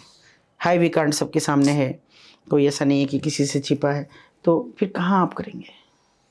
ऐप्स ने तो बहुत बर्बाद किया, बहुत सारे ऐप हैं ऐसे। बिल्कुल, कई सारे ऐसे न्यूज़ हमने पढ़े हैं और हमने देखा भी है न्यूज़ मीडिया चैनल पे, जहां बहुत बड़े ऐप, जिनका मैं नाम भी नहीं लेना चाहूँगा यहाँ पे, जो हर कोई यूज़ कर रहा है आज के टाइम पे और हर किसी के फ़ोन में है, और उस ऐप को फ़ोन में रखना कहीं ना कहीं आज के टाइम पे लोग बहुत स्टैंडर्ड अपने आप को दिखाने को, I am using this app, मैं इस ऐप पे हूँ, मैं इस ऐप पे हूँ, मैं दोस्त बना रही हूँ, मैं दोस्त बना रहा हूँ, नए नए दोस्त बन रहे हैं, और कहीं ना कहीं वो चीज़ें बहुत गलत डायरेक्शन में आगे बढ़ती जा रही हैं। नहीं, आप देखिए ना, एक फेसबुक जैसे माध्यम पे बिल्कुल महिलाएं डालती हैं कि मेरी उम्र 60 साल है, मैं सारी जिम्मेदारी से मुक्त हूँ, मुझे कोई अपना साथी चाहिए। बिल्कुल भाई क्या लिख रहे हो तुम? ग्रुप्स आ रहे हैं, 40+ का ग्रुप सही है, बिल्कुल। कुछ और कर लो। मैम, यहाँ पे रेस्क्यू की हमने बात की, आपने बहुत सी जगहों पे गए, आपने रेस्क्यू किया, आप लोगों को बचाए। मैं अपने ऑडियंस को बताना चाहूँगा रेस्क्यू के बाद का, हाँ, रेस्क्यू तो आपने कर लिया, उनको आप लेके आ जाती हैं, उसके बाद क्या होता है? देखिए, उसके बाद पहली बात तो अगर वो सरकारी तौर पे है तो फिर एंटी ह्यूमन ट्रैफिकिंग थाने हैं जी, हर जनपद में है, वहाँ पे उन बच्चों को ले जाया जाता है, बच्चियों को, वहाँ से उन्हें सब कानूनी प्रक्रिया पूरी करके और नारी निकेतन भेजा जाता है। और नारी निकेतन उनके लिए बेहद सफिशिएंट जगह है, जहाँ उनकी शादी डीएम की अध्यक्षता में होती है, अच्छी खासी। उससे ये अलग बात है कि भाई पहचान तो छिपाई जाती है, इतने तो अभी हम ब्रॉड माइंडेड नहीं हुए कि हम किसी को ऐसे सोच के कर ले शादी, और सभी सुरक्षित हैं। जितनी भी लड़कियां निकाली हैं आज तक, उनकी शादियां हुई हैं, कुछ की शादियां हमने खुद भी की हैं, उनका हम लगातार आज तक फॉलोअप करते हैं। और इससे भी बड़ा ये है कि ये लोग पूछते हैं कितने रिवार्ड छोड़ दो, मुझे सबसे बड़ा रिवार्ड ये होता है कि जब मुझे एक आदमी आके कहे कि एक ऐसी लड़की से शादी हमारे बच्चे की भी करा दो, उसने तो ऐसा घर संभाल दिया। और मैं ये नहीं कह रही कि हमने ऐसी जगह कराई है कि वो बढ़िया घर हैं, बट कुछ नहीं, हैंड टू माउथ है, चाहे वो रिक्शा चला रहा हो, कोई भैंस पाल के अपना काम चला रहा हो, या दूसरे खेत में ज़मीन लेके वो काम कर रहा हो, तो ऐसे लोगों में शादी कराई है, मगर बेहद खुश, और अपने आप को प्रूव कर रही हैं वो लड़कियाँ, क्योंकि उस नर्क से उन्हें वो ज़्यादा बेटर लगता है। और मैं बेटियों की तरफ उन्हें बुलाती भी हूँ। अभी मुझसे कोई पूछ रहा था, आपकी इतनी सारी बेटियाँ हैं? क्योंकि अभी सर्दियों की छुट्टी थी तो बहुत सारी आई हुई थी, जहाँ इतनी सारी बेटियाँ हैं, तो मुझे कभी नहीं लगता, अपनी बेटियों के साथ ही बुलाती हूँ उन्हें भी, बिल्कुल, तो आती हैं, ऐसा कुछ नहीं। अभी जैसे हमारी अभी बात भी चल रही थी शूट से पहले, हाँ, आपने लगभग 70-75 पॉडकास्ट कर लिए इस साल में, और आपकी पॉडकास्ट पे बहुत बड़ी रीच भी है, लोगों ने आपको देखा भी है, सुना भी है, समझा भी है। क्या कभी ऐसा टाइम आया जब पॉडकास्ट के माध्यम से लोग आप तक पहुंच पाए और आपने जाके रेस्क्यू किया हो? हाँ बिल्कुल। एक बच्ची ने मुझे खुद संपर्क किया, 15-16 साल 17 साल की बच्ची, अच्छा, और उसने मुझे फ़ोन किया कि आपने इतनी लड़कियों की जान बचाई, मुझे बचा दो। फिर फ़ोन कट गया, अब मैं उसे फ़ोन करूँ तो बंद। फिर वो अगले दिन सेम टाइम पे आया, फिर मैंने वो सब वॉच करना शुरू किया कि ये मुझे कब करती है। सेम टाइम पे उसने मुझे फ़ोन किया कि मैं कलकत्ता में हूँ, सोनागाछी में हूँ, और मैं दिल्ली की बेटी हूँ, मुझे निकाल दो। तो मैंने उससे पूछा कैसे? बोली मैं किसी से प्यार हो गया और वो मुझे ले आया, और फिर फ़ोन कट, फिर आधी अधूरी बात। मैं क्या कैसे होगा, मैं इंतज़ार करूँ, वो इतनी बेचैनी रही कई दिन। फिर उसने मुझे फ़ोन किया एक दिन कि मैं जिससे प्यार करती हूँ ना, बहुत सुंदर है, मैं उसकी फ़ोटो भेज रही हूँ आपको। मैंने कहा अपनी भेज, मुझे उसकी नहीं ज़रूरत है, वो तो मिलेगा ही नहीं अब कहीं भी। तो अपनी भेजी उसने, बड़ी प्यारी सी बच्ची है, और बोली मेरे पास हाई स्कूल की मार्कशीट और आधार कार्ड है अपना, वो भी भेज दिया उसने मुझे। मैंने कहा ये मैं क्यों ना मानूँ कि एक ट्रैप है, क्यों मानूँ मैं कि तुम फंसी हुई हो? बोली अब आप बता दीजिए कि मैं कोई हाई स्कूल की और मार्कशीट और ये क्यों देगा? मैं कहा लेके क्यों गई थी? बोली उसने कहा था कि शादी करेंगे तो तब ज़रूरत पड़ेगी, कोर्ट मैरिज में एज वेरिफिकेशन के लिए ज़रूरत पड़ेगी। मैंने कहा तुम 15 साल की भाग गई थी घर से, तो कैसे एज वेरिफिकेशन हो जाता? अभी तो तुम्हें 3 साल है। बोली उससे पहले तो मुझे यहीं बेच दिया गया। तो देखिए, मुझे कुछ अच्छे लोग भी हैं दुनिया में। मैंने वो आरपीएफ के ज़रिए, रेलवे प्रोटेक्शन फोर्स के ज़रिए वहाँ से कलकत्ता से और यहाँ तक दिल्ली बुलवाई, उन्होंने बड़ा सुरक्षित उसको उतारा, और बच्ची अपने घर में सुरक्षित है। इसके अलावा मुझे दिल्ली से किसी ने फ़ोन किया कि जी लड़की आज हैं, कई दिन से हम इन गतिविधियों को देख रहे हैं, और पॉश एरिया है, स्वाभाविक है जहाँ पे थी, तो आप ये लड़की निकलवा दो वरना ही चली जाएंगी। अच्छा, मुझे कभी कभी ये भी लगता है कि कोई ऐसे ही नहीं कह रहा हो। मैंने कहा मैं क्यों यकीन करूँ? तो बोले जी ये हमारा नंबर जिससे हम बात कर रहे हैं हमेशा खुला रहेगा। मैंने कहा खुला रहना चाहिए, अगर ये बंद हुआ तो मैं इसी नंबर की जांच निकलवा के तुम्हारे खिलाफ मुकदमा लिखाऊंगी। बोले नहीं, लेकिन आज ही समय आपके पास, आपको इतना मौका ही नहीं मिलेगा। और सच में सेम डे मैं एक पॉडकास्ट में थी, पॉडकास्ट ख़त्म किया और मैंने उनके जल्दी उनका चाय, मैंने कहा कुछ नहीं पीऊँगी, मैं इसी समय निकलूँगी। और यहीं से ही हमने पुलिस की एक टीम ली और सेम डे छापा मारा, 6 की 6 लड़कियाँ बरामद हुई। पुलिस की टीम आपको तुरंत मिल जाती है या आपको बहुत? देखिए कभी कभी तो मिल जाती है, नहीं तो नहीं भी मिलती। वैसे वहाँ तो मैं ले नहीं जाती अपने हाथों, बिल्कुल नहीं, उनको तो बाद में बताती, क्योंकि अगर उन्हें बता दिया तो वो लड़की गायब हो जाएगी। अच्छा, हाँ, मैं नहीं बताती हूँ। लेकिन यहाँ तो मैं लगभग लोगों से संपर्क तो इतना रखती हूँ, क्योंकि मैं यहाँ इसमें बतौर गेस्ट लेक्चर भी पढ़ाती हूँ CDTI में, सेंट्रल डिटेक्टिव ट्रेनिंग इंस्टीट्यूट है गाजियाबाद में। तो लगभग पुलिस वालों से सबसे ही संपर्क मिल जाती है। कभी कभी अच्छे लोग भी मिलते हैं, ऐसा नहीं है सब खराब ही हैं, अच्छे भी हैं एडमिनिस्ट्रेशन में भी। बिल्कुल मैम, आज की कन्वर्सेशन हमने बहुत चीज़ों को समझने की कोशिश भी की। आपने एक वो आईना दिखाया हमें जो समाज हर रोज़ देख तो रहा है बट शायद उसे महसूस नहीं कर पा रहा है। हाँ, हम सबके सामने ये सच्चाई है और सदियों से ये सच्चाई हमारे सामने है, बट हम उस हद तक उन चीज़ों को महसूस नहीं कर पा रहे हैं। मैं बहुत कोशिश करूँगा कि मैं आपके ऊपर एक बहुत ही डिटेल्ड काइंड ऑफ, मैं कह सकता हूँ कि बायोग्राफी या फिर एक शॉर्ट फिल्म टाइप मैं बना के अपने ऑडियंस के सामने प्रस्तुत करूं, ताकि वो और अच्छे से 2 घंटे 3 घंटे में इन चीज़ों को समझ पाएँ और देख पाएँ, और सबसे बड़ी बात ये है कि वो अपने बच्चों को बचा पाएँ। बस मैं तो ये चाहती हूँ कि एक पीयूष मिश्रा को सुनती हूँ मैं जी, कि जैसी बची है वैसी की वैसी बचा लो ये दुनिया। हालांकि वो आजकल नया भी गा रहे हैं कि थोड़ी सी गंदी बात कर लो, कुछ विस्की का ग्लास पी लो, पर फिर भी मैं भी थोड़ा सा अलग तरह की हूँ। तो जैसी बची है वैसी की वैसी बचा लो ये दुनिया। बिल्कुल। अपने ऑडियंस से मैं यही कहना चाहूँगा कि आज का एपिसोड अगर आपको सोचने पर मजबूर कर रहा है तो कहीं ना कहीं हम अपने एपिसोड को सक्सेसफुल मानेंगे। आप और हम सुन रहे थे चेंज मेकर शो को। मैम, आपका हमारे शो पे बनने के लिए बहुत बहुत धन्यवाद। Thank you.